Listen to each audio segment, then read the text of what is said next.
Cardona, thank you for being willing to serve as our Education Secretary. Without any question, reading about your life story, it just reminds me of the goodness of America and that all things are truly possible in the greatest nation on the earth.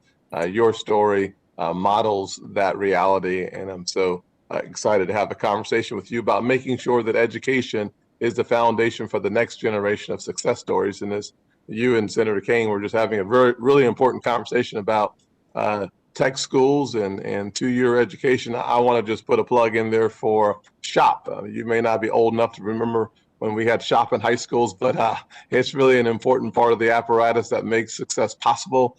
And as you have already alluded to, that you can have a high quality of life and there's dignity in all work, and SHOP is a really important part of that. I come at this issue as that poor kid growing up in a single parent household who believes that education is the closest thing to magic.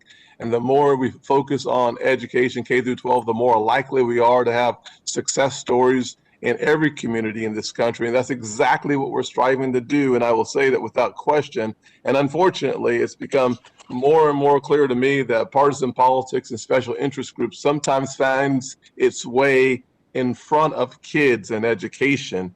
And I will say that even in the pandemic, we saw relief bills that wanted to empower governors to make the best decisions that they could for their kids, blocked by my friends on the other side of the aisle. That to me just doesn't make a lot of sense, and it certainly doesn't make for improvements in educational outcomes for the poorest kids, oftentimes stuck in rural America or inner city America. They both share the same burden of lacking quality education in too many of those zip codes.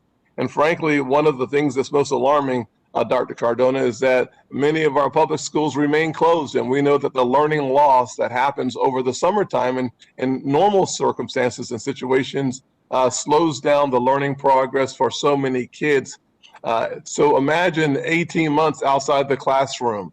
That will be devastating for the learning loss for too many kids. But at the exact same time, as we celebrate Catholic School Week, we note that there are over 5 million students today in private schools, and many of those schools are open today. 1.7 million low-income families send their kids to open private and Catholic schools. That should be the case today. The CDC has said basically the same thing, that it's really important to get our kids back in school, and that's something we should prioritize as a country. And private school education that is available for the elites in Washington, the elites around the country. And if you don't send your kid to a private school, you can send your kid to the best public school by simply moving into the right district. That is not the case for too many poor kids in rural America, and it's certainly not the case for too many kids in inner city America. And as a matter of fact, when you think about the promise of high quality education and frankly private school education, you have to look right at our current president, President Biden, and his kids, former President Obama and his kids, House Democrat Whip Jim Clyburn, Speaker Pelosi, Senator Casey, Senator King, and House Ed and Labor Chairman Bobby Scott all benefited from private schools and Catholic schools. And I've got to assume that my colleagues on the other side of the aisle work in good faith, but it does, to me, smack of a little hypocrisy, hypocritical that those folks were allowed to avail themselves and their kids to private school education. And too often those same policymakers seem to make it hard for the poorest Americans to find the path to take care of their kids in the highest possible education path. And that's just not available for too many kids and too many of their families. I hope, Dr. Cardona, that you will take some time and perhaps articulate your position on things like the bipartisan DC Opportunity Scholarship that helps kids enter into charter schools and get a quality education where the graduation rate is nearly double that of every other public school in the DC market. So I would love to hear your comments on charter schools and maintaining the DC Opportunity Scholarship. Thank you, Senator, for your passion and your comments and your question.